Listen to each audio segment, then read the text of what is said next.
আজহার বাইরে এইমাত্র এর থেকে বার করা হয়েছে, মানে আপনারা অবশেষে দেখতে পাড্ডা, মানে এইমাত্র তান্ডে মুক্তি দেওয়া হয়েছে, মানে গতকালকে রাত তান্ডে অ্যারেস্ট করা হয়েছে, মানে এইমাত্র অ্যারেস্ট থেকে বার করা হয়েছে, মানে সবাই যে তান্ডে নিয়ে আসতে মাত্রা, মানে এইমাত্র আমি ভিডিওটা করলাম, মানে আপনারা তাড়াতাড়ি শেয়ার করে সবাইকে দেখার সুযোগ করে দিবেন। মানে অবশেষে আজহার বাইরের লগের মানুষরা কী বলে সবাই শোনেন, মানে এইমাত্র তাইন বের হয়ে আইসেন। সবাই কমেন্ট বক্সে মাশাআল্লাহ অথবা আমিন লিখে যাবেন, যে যা পারেন মানে কমেন্ট বক্সে লিখে যাবেন, মানে আর সবাই ভিডিওটি শেয়ার করে দিবেন, তাড়াতাড়ি শেয়ার করে দেন, সকলকে জানিয়ে দেন মানে আজহার ভাই মুক্ত পেয়েছে।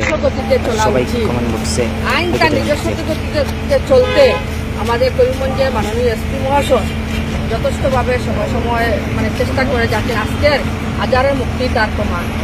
দেখেন, গণতন্ত্র এমন একটা জিনিস, জনসাধারণ রায় চূড়ান্ত রায়, গণতন্ত্রে জনসাধারণের উপর ভিত্তি করে এগুতে হয়। কেউ যদি মনে করে প্রশাসনের উপর ভিত্তি করে সে গণতন্ত্রের মসনদ করবে, এটা সম্পূর্ণ ভুল ধারণা। আজকের দিনে যে দক্ষিণ করিমগঞ্জের যে বিধায়ক সিদ্দিক আহমদ মহাশয়, ওনাকে বলবো উনি যেন মিথ্যার আশ্রয় না নেন।